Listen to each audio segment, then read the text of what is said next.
La historia de la conquista suele contarse desde el acero, desde los nombres de los vencedores y desde los relatos que sobrevivieron porque fueron escritos. Pero en los márgenes de esas crónicas, a veces emerge una figura que no encaja, una voz que no fue pensada para ser comprendida, sino temida. Fresia aparece así, no como una líder militar ni como una gobernante, sino como una presencia incómoda que desafía incluso a su propio pueblo en el momento más oscuro. Cuando Caupolicán fue capturado, la derrota no fue solo militar, fue simbólica. Para los españoles significaba el quiebre definitivo de la resistencia organizada. Para los mapuche era una herida profunda en el orden del mundo. El Toqui no era únicamente un jefe de guerra, representaba la continuidad de la lucha, el equilibrio entre liderazgo y coraje. Su caída alteró ese equilibrio. Es en ese contexto donde las crónicas sitúan a Fresia, no como espectadora, sino como acusación viva. Según los relatos españoles, su reacción ante la captura no fue el llanto ni la súplica, sino el desprecio, un desprecio absoluto hacia lo que consideraba una rendición imperdonable. El gesto que se le atribuye, arrojar a su propio hijo a los pies del Toqui capturado, no puede entenderse desde parámetros modernos ni desde la moral europea del siglo XVI. No se trataba de crueldad sin sentido. Era un acto cargado de simbolismo extremo. En una cultura donde el honor guerrero y la continuidad del linaje estaban profundamente ligados, ese gesto representaba una ruptura total con una descendencia que, a sus ojos, había sido manchada por la derrota. Fresia no rechazaba a su hijo, rechazaba el mundo que se estaba imponiendo. Para los cronistas, el episodio servía como ejemplo de barbarie. Para la historia profunda, revela algo mucho más inquietante: la existencia de una resistencia que no dependía solo de armas, sino de valores llevados hasta sus últimas consecuencias. Fresia no negociaba, no adaptaba, no aceptaba la lógica del vencedor. Su desafío no estaba dirigido únicamente a los españoles, sino también al interior de su propia sociedad. La conquista no avanzó solo con espadas y arcabuces, avanzó también erosionando símbolos, quebrando liderazgos y forzando rendiciones que buscaban normalizar la derrota. Fresia encarna la negación de esa normalización. Su furia no es irracional. Es una respuesta desesperada ante la amenaza de un futuro donde la resistencia ya no sería posible. Las crónicas no vuelven a nombrarla con detalle. Como ocurre con muchas mujeres en los relatos coloniales, su figura aparece solo cuando incomoda, cuando rompe el relato esperado. Pero su presencia es suficiente para dejar una grieta en la narrativa triunfal de la conquista. Una grieta que obliga a preguntarse qué otras formas de resistencia existieron y fueron silenciadas. Fresia no lideró ejércitos ni firmó parlamentos. Pero su gesto, real o simbólico, representa uno de los rechazos más radicales registrados en las fuentes. Un rechazo que no busca vencer, sino negar al enemigo incluso la satisfacción de una derrota aceptada. Y en esa negación absoluta, comienza una historia distinta de la conquista. No la de la victoria española, sino la de una resistencia que, aún derrotada, se negó a quebrarse por completo. La figura de Fresia no puede separarse del momento histórico en que emerge. La conquista había alcanzado una fase crítica. Tras años de enfrentamientos, alianzas frágiles y campañas brutales, los españoles comenzaban a comprender que la resistencia mapuche no se parecía a nada de lo que habían enfrentado antes. No era una rebelión puntual, ni una guerra destinada a terminar con la captura de un solo líder. Era un conflicto de desgaste, profundamente cultural, donde cada derrota podía transformarse en una nueva forma de desafío. La captura de Caupolicán fue presentada por los conquistadores como el final inevitable. En sus relatos, la caída del Toqui simbolizaba la superioridad definitiva del orden europeo. Pero esa lectura ignoraba algo esencial. El liderazgo mapuche no funcionaba como una cadena jerárquica fácil de cortar. No había un rey cuya derrota asegurara la obediencia del resto. Y, más aún, la resistencia no residía únicamente en los guerreros armados, sino en un tejido social mucho más amplio. Es en ese tejido donde la figura de Fresia adquiere una fuerza particular. Su gesto, transmitido por cronistas que lo observaron con horror y desconcierto, rompe con la imagen que los europeos esperaban de las mujeres indígenas. No aparece como sumisa, ni como acompañante silenciosa del líder caído. Aparece como juez, como alguien que interpela, que acusa, que se niega a aceptar la derrota como un hecho consumado. Desde la mirada europea, el episodio servía para reforzar una narrativa de salvajismo.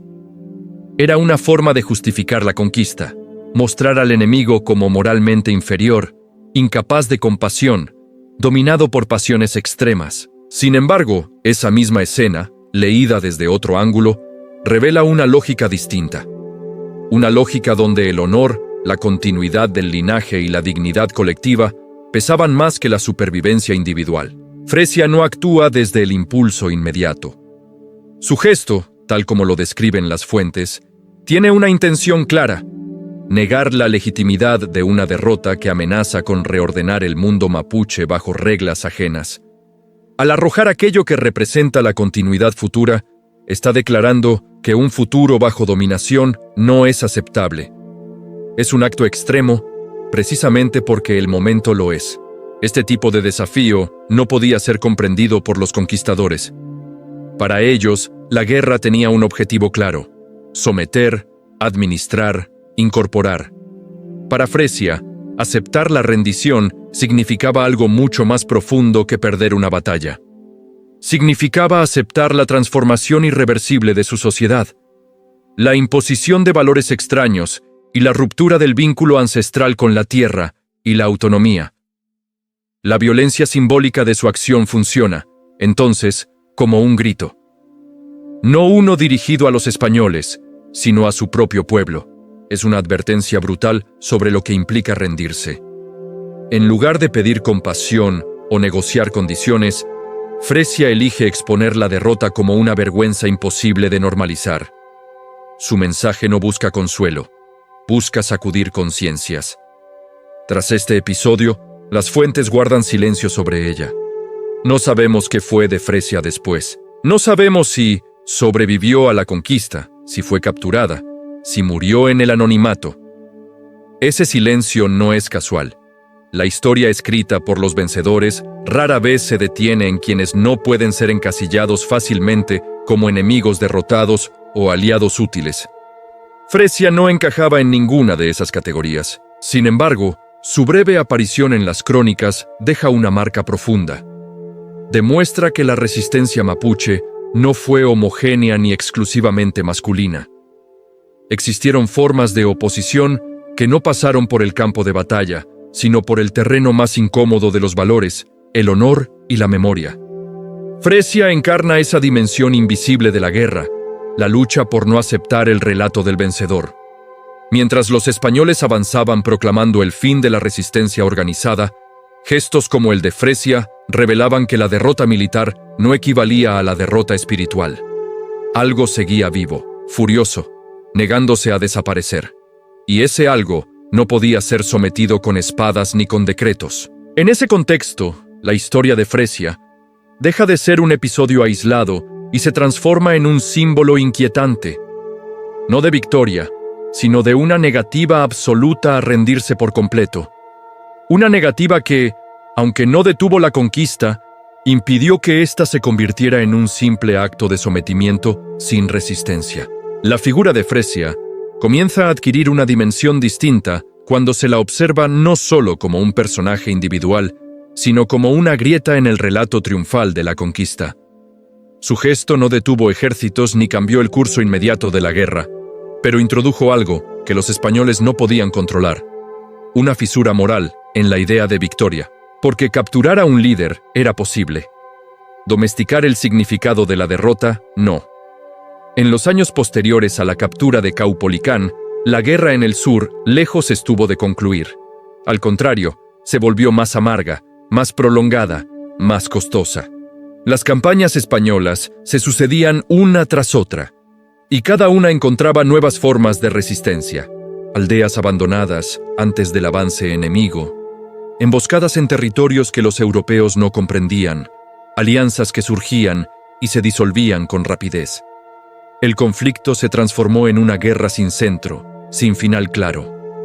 En ese escenario, la memoria cumplió un rol fundamental. La resistencia no se sostenía únicamente por la fuerza de las armas, sino por relatos, advertencias y ejemplos que circulaban de generación en generación. La historia de Fresia, aún deformada por la pluma de los cronistas, pudo funcionar como uno de esos ejemplos extremos, no como modelo a imitar literalmente, sino como recordatorio del costo de rendirse. El mundo mapuche no concebía la historia como una línea escrita y cerrada. La memoria era oral, flexible, viva. Los hechos no se repetían palabra por palabra, pero su sentido profundo permanecía. Fresia podía convertirse así en algo más que una mujer en un momento específico. En una advertencia encarnada, en una presencia incómoda que recordaba que la derrota tenía consecuencias que iban más allá de lo militar. Desde la lógica europea, la maternidad era entendida como un espacio de protección y fragilidad. Desde la lógica mapuche, la maternidad también estaba ligada a la responsabilidad con el linaje y el territorio. Esa diferencia cultural es clave para comprender por qué el gesto de Fresia resultó tan incomprensible para los conquistadores. Ellos lo vieron como barbarie. Ella lo ejecutó como una negación radical de un futuro impuesto. A medida que la guerra avanzaba, los españoles comenzaron a notar que la resistencia no se agotaba. Cada victoria era provisional, cada avance reversible. Los fuertes construidos con esfuerzo eran destruidos o abandonados. Las rutas se volvían inseguras. El territorio parecía rechazar al invasor. En ese contexto, la figura de Fresia adquiere un carácter casi profético. La conquista podía capturar cuerpos, pero no lograba someter del todo la voluntad. También es importante observar el silencio que rodea a Fresia después de su aparición en las fuentes. Ese silencio no implica irrelevancia, al contrario, revela incomodidad. Las mujeres que desafiaban el orden colonial resultaban especialmente perturbadoras porque no encajaban en los roles que los conquistadores esperaban imponer. No podían ser fácilmente convertidas en símbolos de sumisión ni en trofeos de victoria. El relato de Fresia, entonces, queda suspendido en una zona ambigua. No sabemos qué fue de ella, pero sí sabemos lo que representó en ese instante preciso: la negación absoluta del discurso de la rendición honorable. Allí donde los españoles esperaban arrepentimiento o aceptación del nuevo orden, encontraron desprecio y rechazo. Con el paso del tiempo, la conquista avanzó, retrocedió y volvió a avanzar. Se firmaron parlamentos, se rompieron acuerdos, se levantaron nuevas guerras. La frontera se volvió un espacio inestable, donde ninguna de las partes lograba imponerse de forma definitiva. En esa frontera, física y simbólica, la figura de Fresia seguía siendo una sombra incómoda, recordando que la resistencia no siempre adopta formas previsibles. Su historia también plantea una pregunta inquietante. ¿Quién decide qué actos merecen ser recordados y cuáles deben ser olvidados? La memoria oficial tiende a conservar aquello que puede ser explicado, clasificado, dominado. Fresia escapa a esas categorías. No es heroína en el sentido clásico, ni mártir, ni líder militar. Es algo más difícil de asimilar, una negación radical. Esa negación resuena más allá de su tiempo. No como una invitación a la violencia extrema, sino como una advertencia sobre el precio de perder la autonomía cultural. Fresia no defiende una victoria inmediata. Defiende la idea de que hay derrotas que no deben ser aceptadas sin cuestionamiento. Y es precisamente por eso que su figura sigue generando incomodidad. Porque no ofrece consuelo, ni redención fácil, ni cierre. Su gesto queda suspendido en la historia como una pregunta abierta, una herida sin cicatrizar que obliga a mirar la conquista no solo como un proceso militar, sino como un choque profundo de valores irreconciliables. El final de la historia de Fresia no se encuentra en un lugar preciso ni en una fecha concreta. No hay registro de su muerte, de su destino posterior, ni de una escena que cierre su vida como un relato clásico. Y sin embargo, ese vacío no es una debilidad del relato, es su mayor fuerza. Porque Fresia no pertenece al tipo de historia que se clausura. Pertenece a las que siguen operando mucho después de que los protagonistas han desaparecido. Tras la ejecución de Caupolicán, los españoles creyeron haber quebrado el corazón de la resistencia.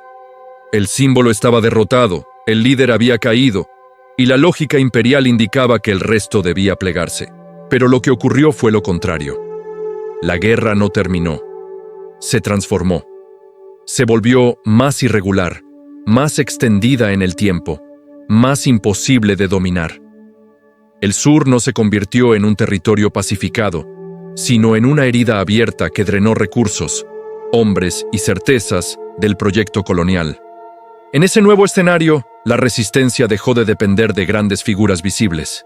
Se fragmentó en múltiples focos, en decisiones locales, en comunidades que aprendieron a resistir sin necesidad de un único caudillo. Y es ahí donde el gesto de Fresia adquiere su sentido más profundo. No fue un acto aislado de furia, sino una declaración brutal de principios. No todo futuro es aceptable, no toda supervivencia vale el precio de la sumisión. El mundo mapuche sobrevivió porque supo adaptarse sin renunciar a su núcleo. Cambió tácticas, negoció cuando fue necesario, combatió cuando no hubo alternativa. Pero mantuvo algo intacto, la idea de que la dignidad no se negocia completamente. Fresia encarna ese límite extremo, ese punto en el que el cálculo político se rompe y solo queda la afirmación de la identidad. Con el paso de los siglos, la conquista fue reescrita una y otra vez. Los vencedores ordenaron los hechos, suavizaron las derrotas, justificaron la violencia como civilización. En ese relato, figuras como Fresia resultaban incómodas. No podían ser fácilmente integradas en una narrativa de progreso. Su historia no hablaba de evangelización ni de orden. Hablaba de ruptura, de rechazo, de un no imposible de domesticar. Por eso su figura llega hasta hoy envuelta en controversia. Algunos intentan reducirla a un mito exagerado. Otros la juzgan desde parámetros morales ajenos a su tiempo. Pero esas discusiones, en el fondo, confirman su vigencia. Fresia sigue obligando a posicionarse, sigue incomodando, sigue negándose a ser neutral. Lo verdaderamente inquietante de su historia no es el acto en sí, sino lo que revela. Que la conquista no fue solo un choque de armas, sino un enfrentamiento entre formas de entender la vida, la derrota y el futuro. Para el mundo colonial, rendirse podía ser el inicio de una nueva oportunidad bajo otro orden. Para Fresia, la rendición significaba la anulación total de lo que se era. Su gesto no buscaba compasión ni memoria. No fue pensado para ser contado. Y aún así, sobrevivió. Pasó de boca en boca, de texto en texto, de generación en generación, como una advertencia silenciosa. No una lección cómoda, sino una grieta permanente en el relato del vencedor. Fresia no dejó monumentos, ni discursos, ni herederos reconocidos. Dejó algo más difícil de erradicar, una pregunta sin respuesta clara. ¿Hasta dónde se puede resistir? ¿Qué precio tiene la derrota? ¿Quién decide cuando una historia ha terminado? Tal vez por eso su figura sigue emergiendo cada vez que se intenta simplificar la conquista, cada vez que se quiere cerrar el pasado con explicaciones fáciles. Fresia no permite ese cierre. Su historia permanece abierta, como la frontera misma, como la memoria que se niega a desaparecer. Y mientras esa memoria siga viva, la conquista nunca será un capítulo cerrado del todo.